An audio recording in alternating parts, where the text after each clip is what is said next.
got to drop the ego. And I think when we get feedback, another lesson that I've learned, when we get feedback as human beings, oftentimes our first response is to get defensive or to like want to argue with it. And we've got a core value in our organization called accountability as the highest form of love. And so, you know, if somebody loves you enough to tell you the truth, man, you better shut up and listen.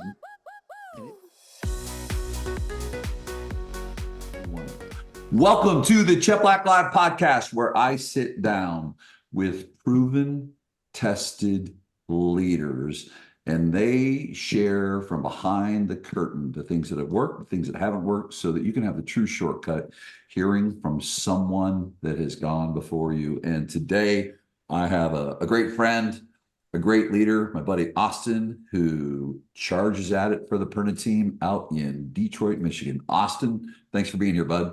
Man, thank you, John. Thanks for having me. This is awesome, man. We've known each other a long time now. We have. We got real business intimacy at this point. Yeah. And well, and I was saying on our call with the team last week, it's been really neat to spend time with you when we're out at events and interact with you. And you know, it's very interesting. I'd say this real quickly before we jump in is, you know, there's two parts. There's skills and strategies and tactics that you see on the surface. But I think as you explore people that are really successful, get to know the human being, because ultimately the longevity, the sustainability of this business is in the constant evolution. You know, with great leaders is they've got that emotional maturity, emotional intelligence, and Austin, you're one of them. So let's jump in. Let's go. Take us right now, currently. Tell us about the organization, your role, what the staffing looks like, number of agents, et cetera. Give us a lowdown of what's the beast you've got your arms around right there in Michigan right now. Yeah, for sure. Okay, cool. Look, man, we've got a big old animal and we've got a lot of headwinds. You know, I don't know how else to say it. We're in Detroit, and it's a hyper competitive market. I mean, really competitive market. And it's, as a matter of fact, what's wild about this, John, is anything that I say on this pod, now I'm just going to speak freely because that's how I roll, but anything I say will actually get weaponized. I'm telling you, like, we're a hyper competitive market out here. And but here's how I know some of your competitors too. You know, they don't play games either. They're good. Oh, We've got good relationships with a lot of them, and you know, maybe less with others. But anyway, so the way our org is set up is this. So we're the Perna team. We are right now, our agent count is about 85. We peaked as high as 130 kind of this time last year, a little bit before last year. We've peaked at almost 950 transactions. We're the number one team in the state of Michigan. We sell more homes, more volume, pay more commissions than anybody else in the state. And so we're proud of that. And there's people on our tail, like for real on our tail. And it's different when you have the target on the back versus when you're the hunter, for sure. yeah. But anyway, so I'm the director of sales on the team. Mike is our CEO. And Mike is obviously the namesake. And so I'm the director of sales. I head up recruiting. I oversee the ISA team. I oversee kind of co-oversee everything that goes on with the agents between myself and Sadie. Sadie Caligari is our director of coaching and training, and she kind of keeps us in line. She's awesome. And then same with Charity. So Charity McQuiston is our director of operations, and so she handles all she oversees the listing coordinators and the VA staff and the whole thing. And so actually one of the things that we do really beautifully, and Mike, our CEO, is a genius at, is we're very flat. Like, you've been on our calls, we're really flat, and we all speak freely, and there's no like hierarchy within that room. And what we allow each other to do, and specifically what everybody else on the team allows me to do, is allows each other to shine in our own geniuses and our own core competencies. So, like, look, Charity and Sadie are great at putting systems together. I know where my sock drawer is, like that, you know what I mean? Like, but I'm great in front of the room, and I'm great in recruiting, and I'm great like Mike and I are kind of more visionary. We're like, ooh, let's go do that. And we run at that thing as hard as we can and kind of pull everybody else along the way. And they're going, hold on, we got to figure out this detail and this detail and this detail and this detail. And Sadie's a genius at building out systems around coaching and training and onboarding, which allows me to really run at recruiting. Charity is a genius at building out systems around supporting the agents and everything that's going on in the operations, which allows us retention and allows us to build an incredible value prop. I'd put our value prop against anybody in the country. I believe that, like deep into my core, I believe that we have as good of, if not the best value prop that there is. And so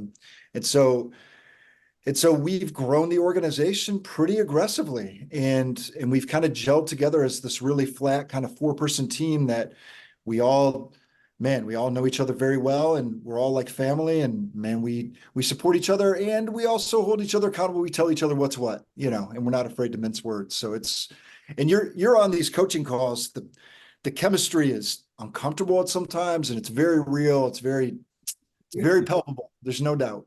Yeah, it is. Well, and let's talk about, there's so many places we go real quickly too. Talk about ISA. What's your current ISA setup in the organization? And I want to really dive into that, because I think that it being, or that being, how you guys interact, because it's remarkable, and it's something that I think people really need to hear about. So real quickly, ISA, what's that setup look like right now for you guys? So the ISA team is headed by Josh Lynch. He's our ISA manager. He's awesome. He actually had experience with another smaller firm locally, and actually went to high school with the guy, as crazy as that sounds. And we ended up connecting. We right now have 4 in-house ISAs that work, and we're 7 days a week, 8 a.m. to 8 p.m. setting appointments. We also have a VA team that does some functions for us within what the licensing allows. I also have a VA recruiting team, ISA team. And so I've got 2 recruiters, VA recruiters that set appointments for my recruiting team, and set those conversations and start to build those relationships. So we set, sorry to interrupt you. We set about 400 appointments a year by cell. 400 appointments. What now? Per month, excuse me, by cell. And we set another for recruiting. We set another, I would say, 100 recruiting appointments a month, give or take 80 to 100. Yeah. Okay. Good. Really good. Let's dive into real quickly. Talk about the. I think you mentioned it's how I was brought up in business too. Was a flat organization, and I get to sit in those calls. And I guess where I would go to is talk from your position, because you're a powerhouse. You could be a team leader, and really, as I interact with you, and I interact with Sadie and Charity and Michael too, any of you could be the team leader there. I mean, I just see the skill set, and I've mentioned that before. What is it that you would say to a leader? Because okay, great, it's the permanent team, it's Michael Steamy's CEO, and then the balloons pop up here. What would you say are the attributes that a leader needs to bring forward? What do they maybe need to change or look at so that it can be a bottom-up organization? And a sneeze. So it can be bottom up. You say flat, I say bottom up, where I watch it's bottom up. It's like you guys have that latitude and that transparency and that safety in a tense environment. What's the makeup of a leader that allows that to happen? Well, look, man, you got to learn to drop ego. And what's really interesting is the more that you mature in life, at least for me personally, like, look, I was a young gunning 20-something-year-old, young 30-year-old, and I had ego, and I wanted to reinvent wheels, and I wanted to do all that stuff. And the reality is that although I feel like I could do most things with some level of effectiveness, the reality is that the other leaders in my organization, the things that they're great at, they do at a 100 times better level than I am. And there's things that I can do that they can't, not at the level that I can. And so you got to drop the ego and just say, okay, well, I'm really great at this and I enjoy doing this. And so let me run at this and you run at that, and so dropping that ego. And I don't like the other interesting thing. I think a lot of it changed for me also when I became a father. Because when you're previous to fatherhood, I made selfish decisions, and I didn't even realize necessarily that I was making selfish decisions. But when you become a husband and a father, you realize that you have to make decisions that are to the best, to put your family in the best possible position, to put your kids in the best possible position. And so you have to learn to drop the ego. And look, like last year, I had a lot of headwinds, John. Like, I don't know that we've talked about it really openly, but like, look, I had challenges in my marriage.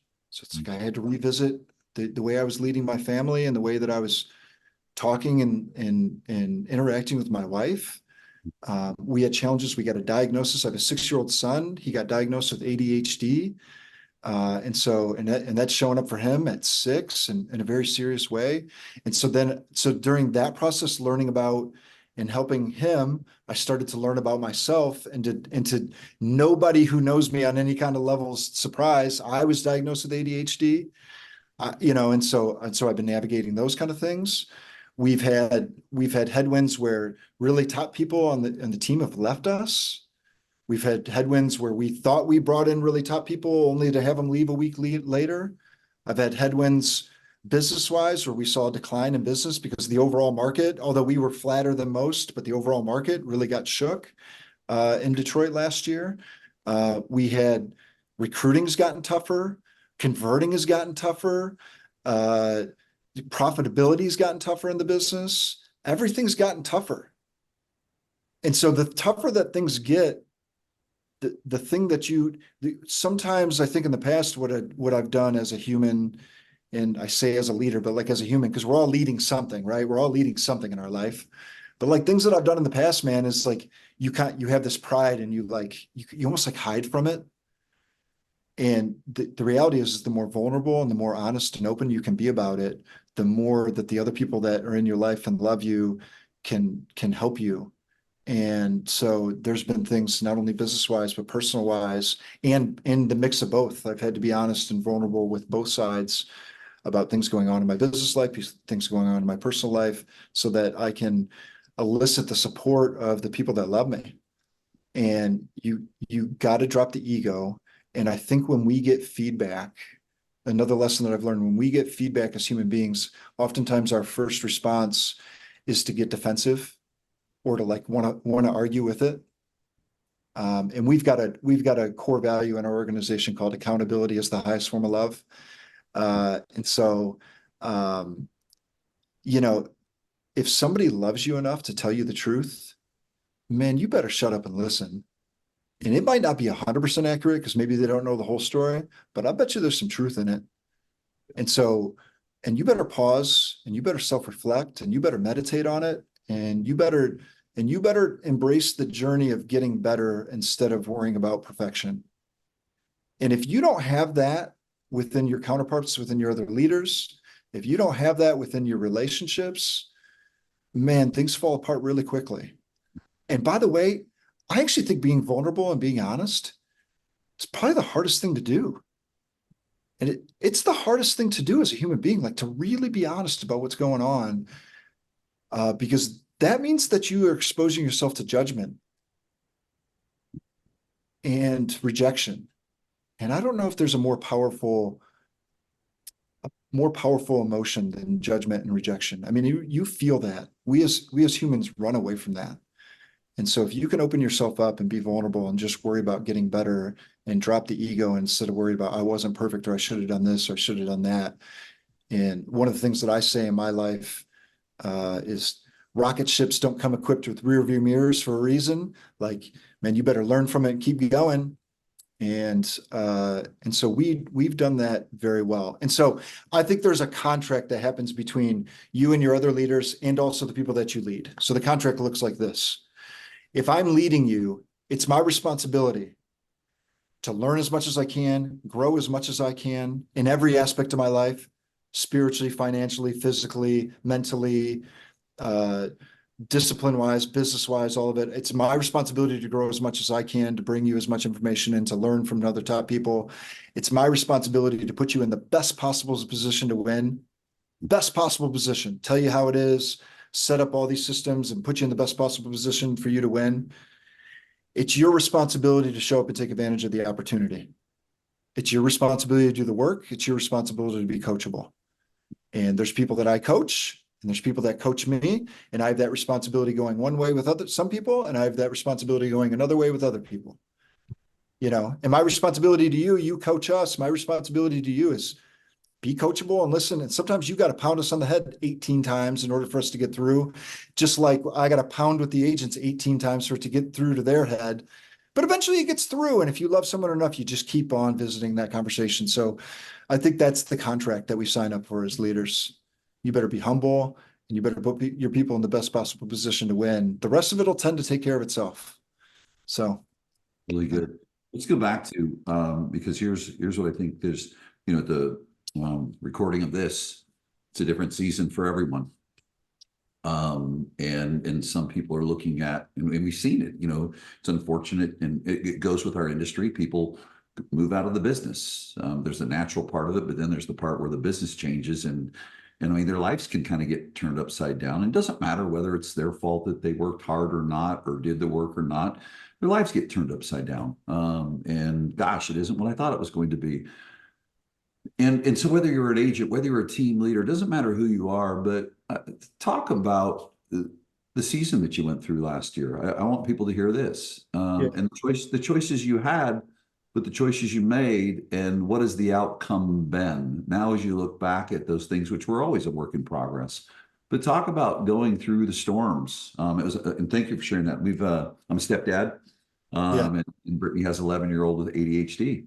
And so it reminded me, and thank you, it reminded me, you know what, I need to go read and understand more. As a stepdad, I stay back. She has her father, who is her father figure. I'm a man of the house, but, mom and, Brittany and Lola take care of that. But I need to have a better understanding. So thank you. That's going to get me going in and understanding that even more so too. But talk about going through the storms and how they have served you. And what would you say to someone right now that's struggling either, and it's kind of interesting when people start struggling financially, the bad news is it can spill over personally. Yeah. So talk about where you're sitting now based on going through those things and how it's helped you. Well, one, when you get that news, like on anything, when you are having trouble in your marriage, you're having trouble in your relationships, you see your son struggling at school the way I have, and then we went through, thank God we have the means to go, and we have great counselors, and we have great, and actually our school district has provided a lot of support. And so we've been able to surround ourselves with like some top-notch resources, and thank God for that, man. I'm so grateful for that. But it's a gut punch, and it's really hard not to go into a pity party when you get punched in the gut on any level of your life. And I have some natural built resilience for who I am as a human. Like my background, John, I didn't know my father growing up. I've had a stepdad in my life since I was 8 years old, and he's a man that I love and has done a lot for me. And matter of fact, I didn't know my father to the point where in my adult years that I found out I have 7 brothers and sisters that didn't even know I existed.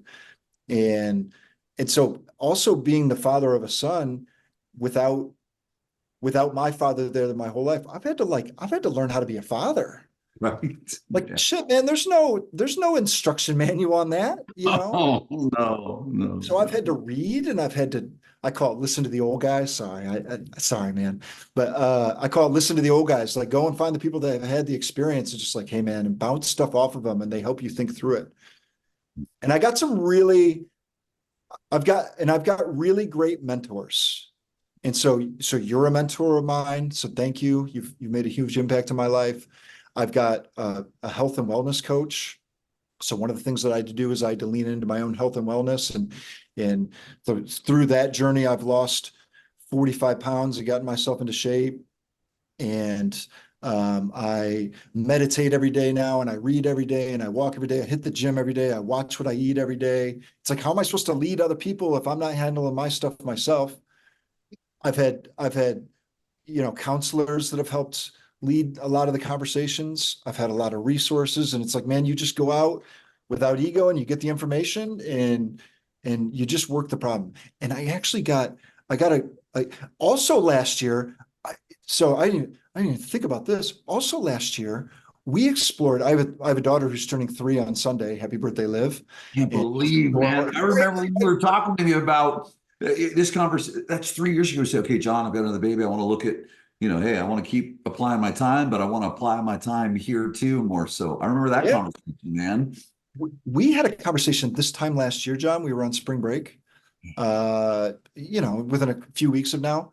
And we were in Florida. We were at Universal Studios Sapphire Falls. We had this great cabana, and we were hanging out with the kids and the whole thing. And we got a phone call we had done some tests with her because she was sick a lot.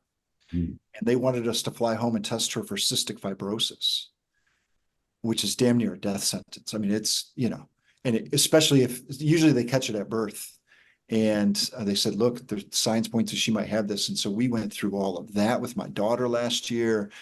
And so I got a really great piece of advice from a mentor. He said, look, you're allowed to be concerned, but you can't live in worry, because living in worry means that you're just exhausting all of your energy towards worrying about something. You can be concerned, but look, man, you're the man of your house and you lead your house, and you need to be ready for battle.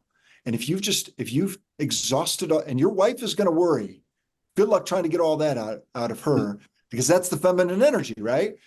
And so he said, so look, you are allowed to be concerned. You are not allowed to sit there and live in worry, because when that battle happens, you need to be ready. Now, thank God everything turned out fine. It turned out to be like faulty tests and all this stuff, and we got it cleared out, and we've gotten the help from my son, and my wife and I are back on track, and the business is back on track. But like, dude, we hit headwinds everywhere last year, and you just keep trucking. The other thing that I have another, again, listen to the old guys. I have a guy that lives across from me, and he's a restaurateur. And the thing that he always says to me is, Austin, cycles. He always says it to me every time I see him. And the advice that he gives me is, everything in life, there's an in and an out. When you take a breath in, you have to let it out. When your heart beats in, has to pump it out. When shit goes wrong in your life this way, get it equally right that way. Yeah. And so all you got to do is make sure you're on the upward trajectory over the course of time. And the upward trajectory will add up. And it certainly has for me. I've had a lot of setbacks in my life, and it certainly has for me. And I also know you talked about the team and kind of the element, could Sadie run her own team? Yes. Could I run my own team? Yes. Could Charity run her own team? Yes. And yet, when you have real chemistry with other human beings, and you have the right team, and you guys are happy, and you found balance within your life, and you found balance within your leadership styles, and you've got the right fit, it's like, don't be stupid enough to throw that away, and you work at it. And so that's what we do every day. We choose to do it. So every day, some days of tears, by the way, but every day. Oh, of course. Well, and I love what you're pointing out, because it's something we've talked about. Everything going on privately shows up publicly. And we've spent so much time in that space. And I think so many people don't focus on that enough. And so it's really, really good. Now, interestingly enough, as you've gone through the challenges, and you'll continue to, it's like, gosh, every level has its devils, right? Yeah. Then mysteriously, especially with a large organization, so many human beings, how many things from your personal experiences, and I want leaders to hear this, because we can be so much, and listen, you guys know the numbers. I mean, you know the science of the business. You're super skilled people, but it doesn't matter if you don't support the human. So as you went through things and continue to go through things, then how many other times did it show up where you were able to take, hey, I can finish your sentence and I can support you. So you saw, oh, now I understand why I went through that. How often has that shown up, the life experiences, the challenges, the trials and tribulations, when you're supporting staff members, when you're supporting agents? Yeah. Well, we're all in a human experience. And you talk about this. The number one thing that a human being needs out of food, shelter, water is love and acceptance and non-judgment. And if you don't have those things, then you can't grow into your self-esteem, and then you can't grow into your self-actualization. That's Maslow. And so I look at my relationships with other human beings as and it's something that I have to work at because I naturally am pretty good at things. And so we've been rolling out some new stuff with follow-up and standards and all this stuff. And I keep on saying, oh, it's easy, it's easy. And like Sadie has to remind me, like, yeah, it's easy for you. It's simple, but it's not easy, right? Slow down. And so, but if one, you just take the time to listen to people. I mean, good God, if you're a leader, just pause and just listen to people, let them get it out. It goes a long way. If you approach every conversation that you can learn something from somebody, it goes a long way. They can feel it. If you're just honest with people, they might not like what you have to say. But if you're honest with people, they know whatever's coming out of your mouth, they can trust. And just recognize that, man, these other human beings have placed their trust in me and us. And that's a big responsibility. I'm grateful for it every day. I really I can't believe it. I also think sometimes if not me, then who, right? Like, so, and I love and care what happens to these people. But just recognizing that they're on their own journey and just helping them get better on their own journey. Just like other people have helped me get better on my own journey, and maybe where they are here isn't where they're going to end up. And so just keep on and give people grace within that journey, I think is probably the biggest thing I try to do as a leader. I think about it a lot. So, two parts. Thank you Yeah. for that. How did you evolve to a director of sales position, and what do you feel makes a good sales manager, a good director of sales? Yeah. Okay. Well, my background is this. I have a banking background. I was a sales director at Quicken. So I have a hardcore sales. You were in it. I was in it, man. Like closer type mentality. What's funny is we spoke at your Maverick event. We spoke at your Maverick event. And the way that you introduced us was, all right, here's Mike and Austin. And man, they don't take themselves too seriously, but let me tell you, they're serious about the business. And it's so perfect because you're right. Like if you get around us, especially me and Mike, we're goofy. We just like, man, we're laid back about it. We don't take it too seriously. But like when it comes to closing into business and to controlling my paycheck and my money, I am a shark. Like I am not playing around. That's my background. And so I got recruited to run a Keller Williams office, a giant Keller Williams office. At the time when I took over that office, we were 280 agents. I grew the agent count to about 360, and I grew the amount of cappers by 50%. I over the last 7 years, I don't think I've recruited under 150 agents gross in 7 years. We like Annually. Annually, correct? Yeah. We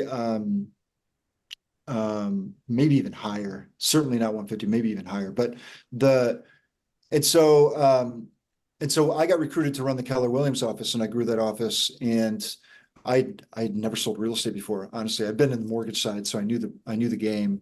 Yeah, I didn't even have a license, and they were like, "Go run this office and go recruit people." And I was like, "Okay." So I focused on the only thing that I possibly could think could matter: meet with as many people as possible. One of two things is going to happen. I'm either going to get them, or I'm going to learn something that's going to help me get the next person. And I swear to God, with my team at that time, Charity was on my team at one point. She was one of my recruiters, who now is our director of operations. If you ask her, the only thing I tracked, I did not even track hiring. All I tracked was how many appointments we went on. That's all I cared about. it's like, if I knew if I met with enough people, we'd hire people. You know what I mean? So And good. so good, right? And so that's all I cared about. And so we just marked on the board, and I got everybody involved. I got the broker involved. I got the front desk people. I just wanted them to meet with 1 or 2 people a month, like people that used to be in the office. Just call them up, go to lunch with them. I'll pay for it, right? Just meet with people. And so we recruited a bunch of people. And so then I was the #1 team leader for Keller Williams in the region for 3 years straight. And then they fired me. Whatever. And so it's so Yeah, I know, crazy, it's right? always get fired at least once. I know. I've had that happen.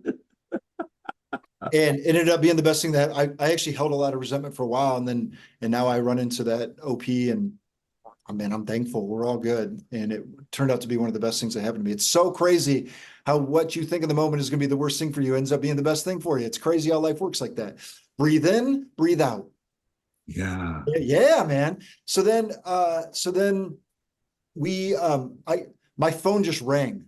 It wasn't like I never put together a resume. I never made an outbound. My phone just started ringing, and I started exploring all these different opportunities and people that wanted me to do things. And my phone was ringing all over the country, and Mike was in the office that I ran. And the more I talked to him, there's no more humble of a rainmaker in America than Mike Perna.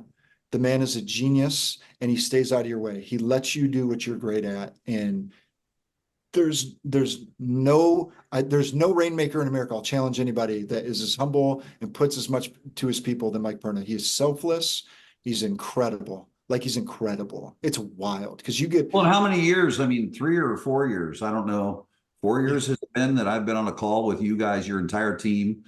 And certainly we spent a lot of time at events and things like that. But I mean, I'm on that call every single week with your entire team, and you can feel it in the call with you guys.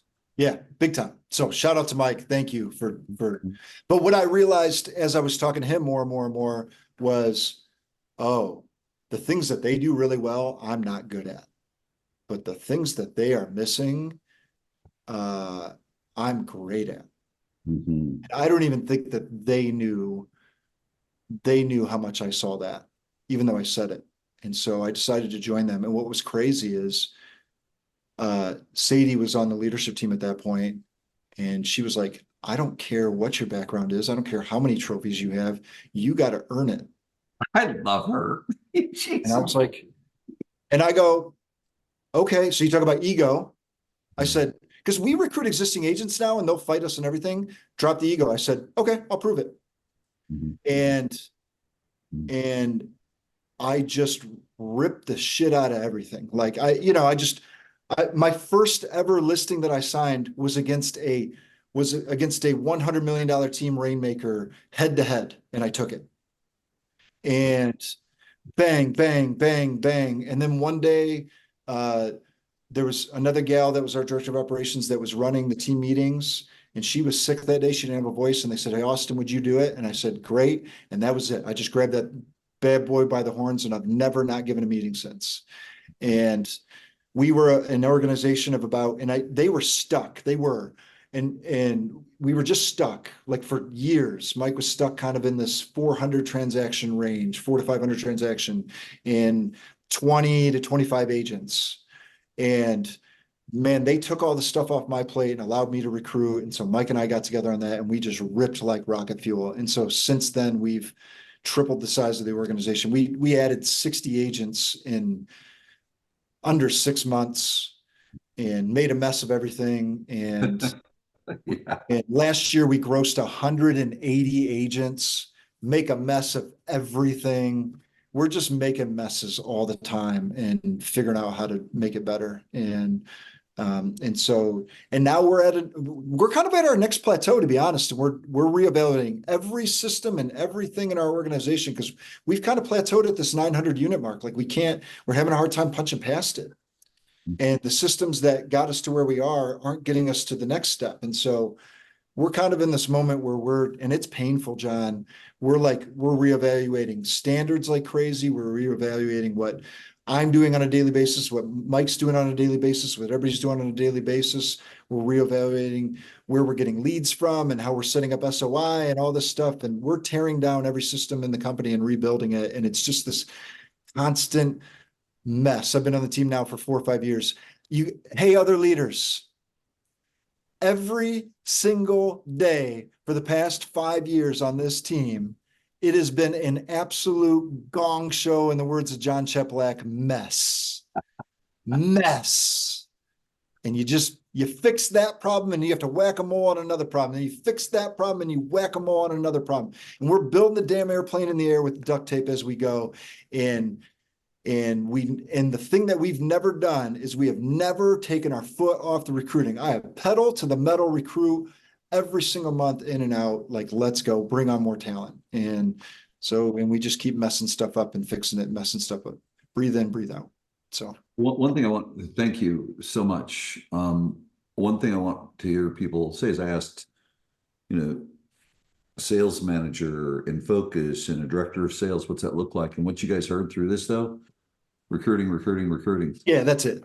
It is. Listen, Austin is a highly skilled sales trainer. And if you're a sales manager or team leader, maybe you are too. But the critical piece is keeping the gas on bringing in human resource, because I don't care what anyone says, everyone has turnover. We all know it. People just don't like to talk about it. So I appreciate your honesty there as far as that's concerned. What would you say, looking at leading agents, and maybe there's a different time frame you'd get. Maybe it was, has the last 90 days, forget the, I'd say focus just more on, what you're seeing with the agents and the marketplace and things like that works. Would you say the last 90 days have been dramatically different than the last 18 months? Would you say the last 6 months, last 60 days?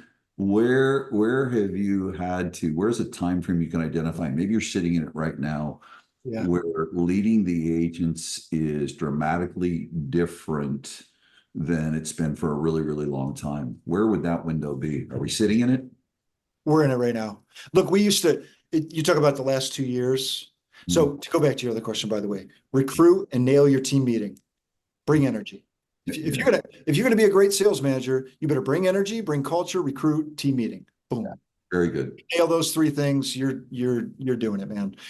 But anyway, we're in it. Like, look, man, 2 years ago when I was coaching agents, it was just like, go as wide as possible, meet with as many clients as possible, take on as much as you can, more, keep people around as long as you can, keep agents around as long as you can. Eventually they'll sell houses, that kind of thing.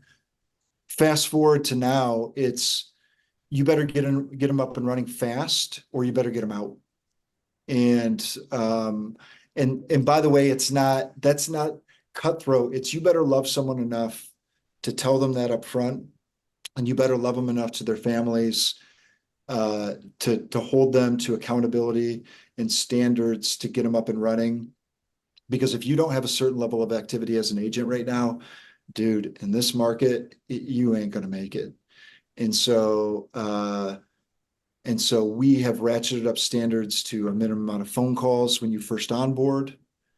And I'm telling you, we cliff conversation, John, on week 1 now. So it's wild. Like, if you got to make 100 phone calls a day, every day, not 500 for the week, 100 every day. If you don't, we put you in a room, we cliff it. We say, you got next week. If you don't, hey, this isn't for you. We are ratcheting up conversations, standards around conversations. How many people are you talking to? How many, we used to allow people to clear their follow-up boss lists with text messages. Nope, not anymore. You got to phone call them. You got to call them in order to clear the list. And so you got to go deeper with every single client, because there's way less opportunities. We actually have a really huge benefit. We have a lot of headwinds in Detroit. One of the really big benefits that we have in the Midwest, you guys, we're an international city. We have a lot of people that come in for the auto industry and all that. But whatever happens in the coasts hits us a year later, 9 months later. It is the delay. Yeah. The delay is crazy, right? And we're Wentworth out in Fenton, same thing. Yeah. Yeah. And so we go to your events, or we talk to you, and we have a crystal ball of all the stuff that's happening in California Right. or Canada or whatever. And we already know it's coming before it's coming. And then as it's happening, we'll go, oh yeah, this is the moment that he was telling us about. Okay. And so then we make those adjustments as it comes. And so, but yeah, we're in it right now. We are in a major standards shift. And I know we're going to lose probably some really talented people that I don't want to lose. We already have a couple of people, and they're used to it the old way. And no matter how much I tell them, I love you, I want you to be here, I want you to make money for your family. You're going to have to do different things to make money for your family. You're going to have to do these things. And some people just don't want to do it, and they blame us. And so they leave and go to a different brokerage on it, so that kind of stuff's happening to us too. And we've second guessed whether or not we're doing the right thing. I don't know, 8 times a day for the past 100 days. And there's no other way. We've got to have the standards there. And so we've got to run at this thing. And so that's what we're doing. Good. What, real quickly, and gosh, you and I could talk for days here. Talk about what does current training look like in the organization? Because I'll see times where, you can see and go, wow, are we overtraining the agents? Are we doing enough training? Where have you guys landed as far as ongoing training? What does that look like for an agent? Well, Sadie heads up a lot of the training program. I do a lot of the daily Zooms and kind of training that happens within those. Mhm. So just to speak on it real quick, I won't steal her thunder because she could speak about it far better than I can. But we have a boot camp process where someone comes in for the first couple of weeks and they have to memorize a bunch of things. We have a launch process that's designed the next 6 weeks. That launch process is designed to get them a paycheck as quickly as possible. Mhm. And then ongoing, we do a few things. We do a Zoom every single day. Okay. So we'll pick a topic that really needs to be worked on, and we'll just hit that sucker every day until we got it. So right now we're hitting really hard what to say on follow-up and reasons to follow up and how to use a news article to follow up. And, oh, you got a client that's telling you don't have to call me and they're not going to move till next year. What do I say to that follow-up? And so we're just every day for the last couple of weeks just talking about follow-up. We do a team meeting in office. We nail it. There's a ton of energy there and a lot going on there. We hire Brian Danny over with Dan Beer's team. And so he teaches the team once a week on Thursdays. We call it Perna-Team University. And so he's coaching what he's doing to get 100 transactions as a team agent out in San Diego. And so he's teaching a bunch of sales stuff. So they're hearing it from another voice. And he's brilliant. Like, he thinks about the business differently than I think about the business. It's great. And I learned from him.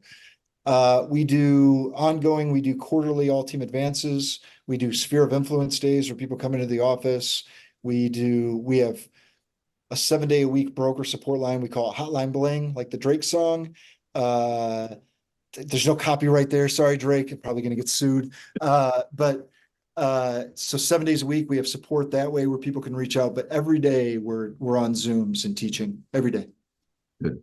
Final question for you. And certainly we'll do this again. I know Sunita probably listened to this and he'll say, I want to get him over on the Reside podcast too. What's up, Sunit? Good these Um, days too. He's got the drums. He's got the. I know he's a piece of Oh, work, that guy. Yeah. So I was talking to a very reputable lender and said the industry's lost 50 to 60% of the loan officers have left the business. LOs. Yeah, I believe it. Our industry, I don't know that we've seen that many. And there's nothing that says that that's going to change. Here's my quick question to you. Who's still going to be standing at the end of 2024 in the business, have a viable business that's sustainable, and who is not? What would your simple answer be on that one? Whether it's team leader, and I'd say from a general, whether it's team leader, agent, either or. Not that a team leader is going to go away, but there's some team, oh my gosh, we're not a team anymore. I'm just going to sell real estate. Who's going to be left standing where they want to be standing on December 31? Well, effort, coachability, and how you'll meet some people and their whole value prop is like, man, I get back to my clients. I've got a great process. I've got the your competitor's value prop is your bare minimum ante to be in the game. And so it better not be, I'm great at getting back to my clients. It better be, I'm really great at being in front of my clients before they even know. So good. You know what I mean? So good. There's going to be a lot of people out of the business that pride themselves on things that are just the bare minimum to even be in the business. Yeah. So really good. Awesome. Austin, I appreciate you, brother. I appreciate your time. And we'll have to do this again, my man. Thank you. Man, John, thank you.